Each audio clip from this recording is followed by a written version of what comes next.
This is Bob Oliphant from the Westford Historical Society and Museum, bringing you episode 11 of the Westford Wardsman podcast. The Westford Wardsman newspaper was published in Turner's Public Spirit, a weekly newspaper in Ayr a century ago. In this episode, we'll be reading the Westford Wardsman for the week ending Saturday, March 14th, 1908, and I will add comments as we read along to more fully elaborate on what was happening in Westford 113 years ago. The first section in the March 14th issue of the Wardsman was the About Town section. At the Grange meeting Thursday evening, March 19th, Mr. Clapp of Norton will give an address on potato culture. The next Farmers' Institute will be held in Billerica on Thursday next. The address in the forenoon will be given by Kenyon Butterfield, president of Amherst Agricultural College, subject Rural Improvements. The afternoon will be given to speaking and singing contests by the school children. Of course, Amherst Agricultural College is what we know as UMass Amherst. This About Town section, as mentioned before, is written by Samuel Taylor. He was a farmer on Lowell Road, and he tried to keep the local farmers aware of upcoming programs that would help them, such as the Grange meeting and the Farmers Institute mentioned here. Reverend B.H. Bailey has improved sufficiently to leave the hospital, which is encouraging to his friends who miss him in town, home, and Grange. Owing to his illness, there will be no service at the Unitarian Church until the first Sunday in April. The next section is called Caucus. The Republicans held a caucus at Town Hall last week, Friday evening, to nominate candidates for town officers. In the absence of the Honorable Herbert E. Fletcher, chairman of the town committee, the meeting was called to order and caucus call read by Samuel L. Taylor. On motion of Edward M. Abbott, S.L. Taylor was elected chairman. On motion of Captain Fletcher, Edward M. Abbott was elected secretary. The polls were opened at 7:30. On motion of George T. Day, O.R. Spaulding was nominated by acclamation as candidate for selectman. On motion of Captain S.H. Fletcher, J. Willard Fletcher was nominated for assessor, L.W. Wheeler for collector, Nahum H. Wright for treasurer, W.R. Taylor for auditor, Albert R. Choate for overseer of the poor. They were all elected on one ballot, the secretary of the caucus coming the courteous act in doing the voting. On motion of George T. Day, Walter C. Wright, and T.A.E. Wilson were nominated for school committee. On motion of D.L. Grieg, G.T. Day was nominated for cemetery commissioner for 3 years. On motion of W.O. Hawks, D.L. Grieg was nominated for cemetery commissioner for 2 years. On motion of J.A. Cameron, voted to open a marking list for nomination of constables. Edson G. Boynton and John A. Healing were nominated on motion of Captain Fletcher. Voted to open a marking list for nomination of tree warden. Harry L. Nesmith, in charge of the work of exterminating the brown-tail and gypsy moths, was declared the nominee for tree warden. The Honorable Herbert E. Fletcher was unanimously nominated for moderator. The annual town report, containing 130 pages of reading material and figuring material, has arrived. It is a valuable piece of literature as a preparatory lesson for town meeting, especially for those who have pieces to speak, commencing with Mr. Moderator. I'll read what he says about what was in the town report for 1908, and I'll add numbers for the 2020 town report, just as a matter of comparison. The town clerk recorded 59 births in 1908 and 144 in the 2020 report. 36 deaths compared to 130 now, 38 marriages compared to 59 now. In the line of animal life that has an inherent propensity to come to the hydrophobia situation, the town clerk reports 175 dogs. That number is up to 2,349 in 2020. The assessors report total valuation of $1,675,000. I'm rounding off these numbers. That compares to $5 billion, almost exactly, in 2020. A gain of 27,200 compared to a gain this year, or in 2020, of 284,000. As tax collector, L.W. Wheeler still continues to be exceptionally adept at getting the money the town voted into the town treasury, and reports on $550.50 of uncollected taxes. This is a remarkably good showing as compared to some nearby towns which report from 15,000 to 20,000 uncollected. In the town report will be found the warrant for the annual town meeting to be held Monday, March 16th, 1908 rather. The warrant contains 44 articles. Aside from the articles of usual routine business, there are several articles that will cause friendly differences, especially the one relative to a change in road management from appointment of a superintendent by the selectmen to the election of 3 commissioners by the voters. The next section is the center section, the Westford Center section. Mr. and Mrs. John M. Fletcher. Mr. Fletcher owned the general store on Lincoln Street, now the location of the Edward M. Connolly Insurance Agency. Mr. and Mrs. John M. Fletcher observed the 40th anniversary of their marriage on March 3rd. A family dinner took place at their pleasant home, at which were present their 3 children, Mrs. John H. Wilson of Chelmsford, J. Herbert Fletcher, who would take over the store, and Miss Eva Fletcher. Also, Master John Gill Fletcher, who I believe would take over the store after J. Herbert Fletcher, Mrs. J. H. Fletcher, Mrs. John B. Fletcher, and Miss Ella Gill. Mr. and Mrs. Fletcher's many friends wish them many happy returns of the day. Peter Lord, an aged man formerly living in Graniteville, has been admitted to the town farm as an inmate. He was removed from the Worcester City Hospital, where he was confined on account of a broken hip. The town farm was located on Town Farm Road. It cared for indigent Westford residents who had no one else to care for them, nor the funds to support themselves. Patrons of the library will please remember that all books must be returned by Tuesday, March 17th.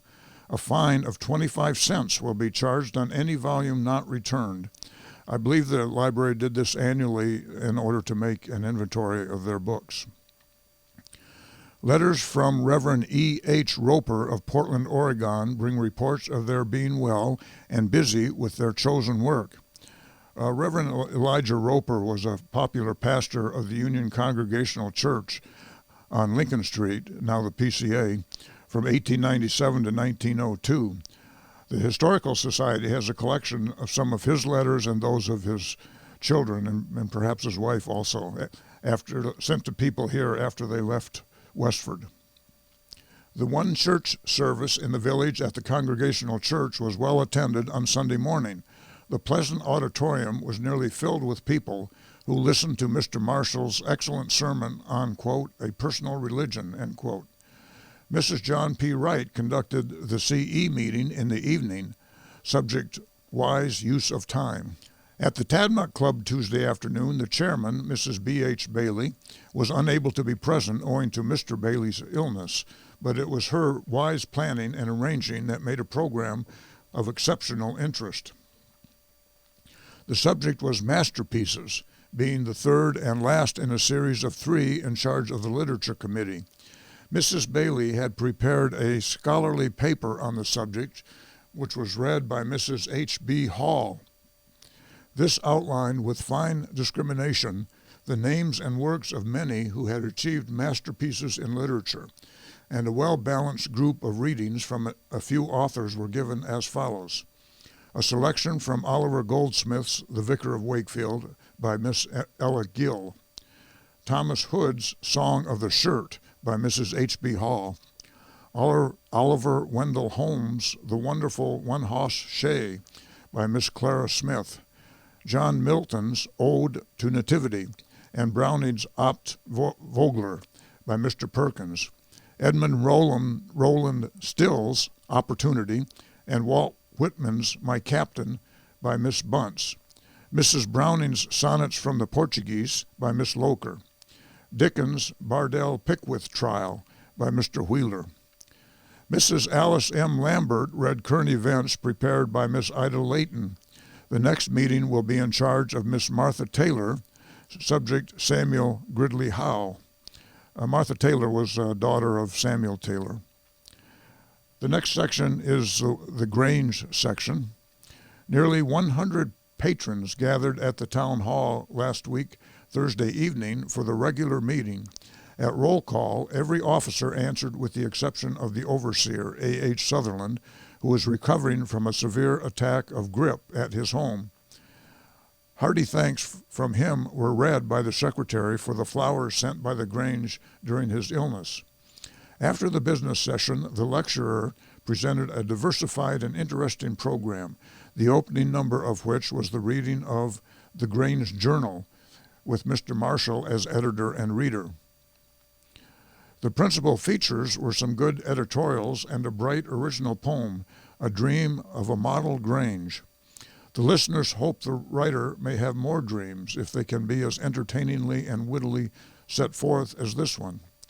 The Grange chorus, Messrs. Foss, Ferguson, Reed, Boynton, Blaney, and Hildreth, gave a coon melody followed by a song by John S. Grieg and a character song by E.H. Boynton. After the music, a comedy in one act entitled Coals of Fire was presented by Everett Woods, Andrew Johnson, Charles Blodgett, Fred Blodgett, Joseph Wall, and Willard Fletcher.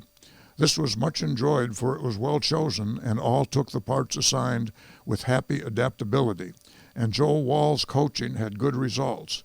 Mr. Wall afterwards gave a bone solo with fine effect, Mrs. Boynton accompanist. The secretary read 18 applications for membership to enter at the spring class. This new class brings the membership up to 184. An invitation was received from Groton Grange for Neighbors' Night on October 8th next, Westford members to provide the entertainment. This very cordial and four-handed invitation was accepted. The next section is the Graniteville section.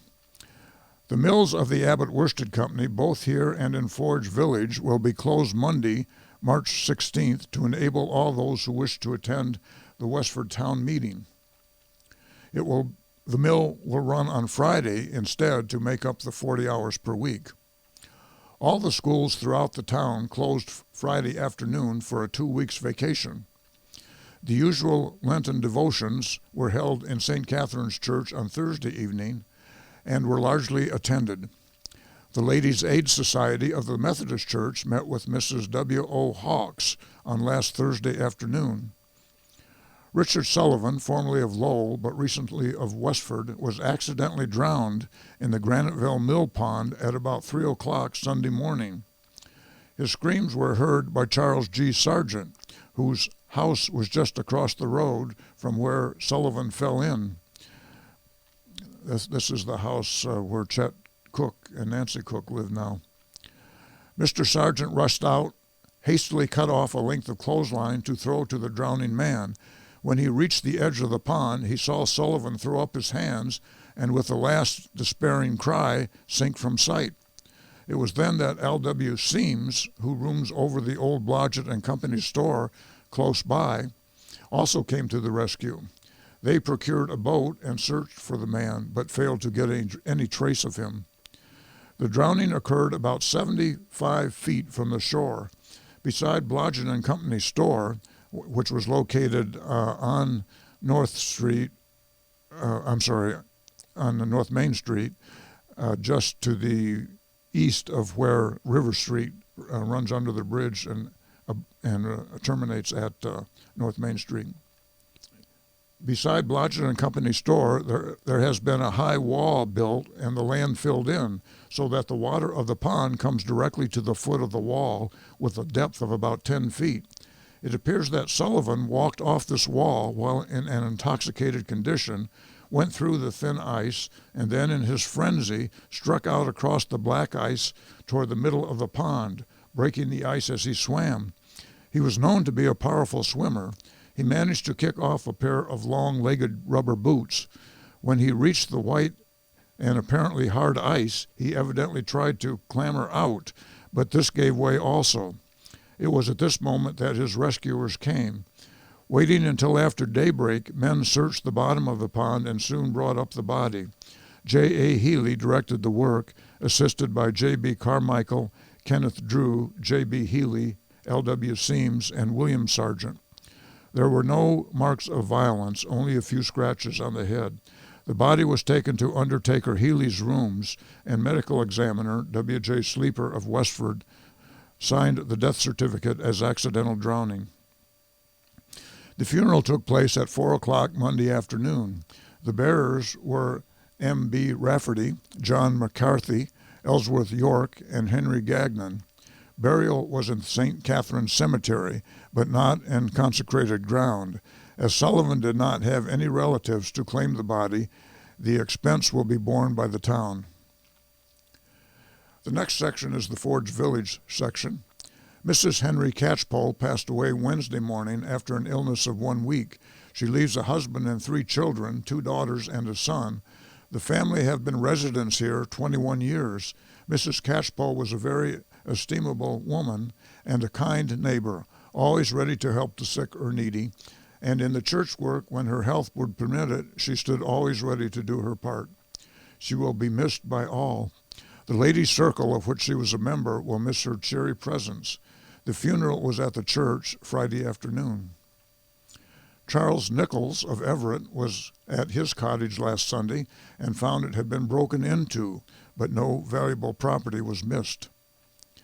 The Forge Dramatic Club is rehearsing a play entitled Cousin Jimmy, a comedy in 2 acts to be given in the near future. Mrs. A.H. Comey has been quite sick from the effects of cold.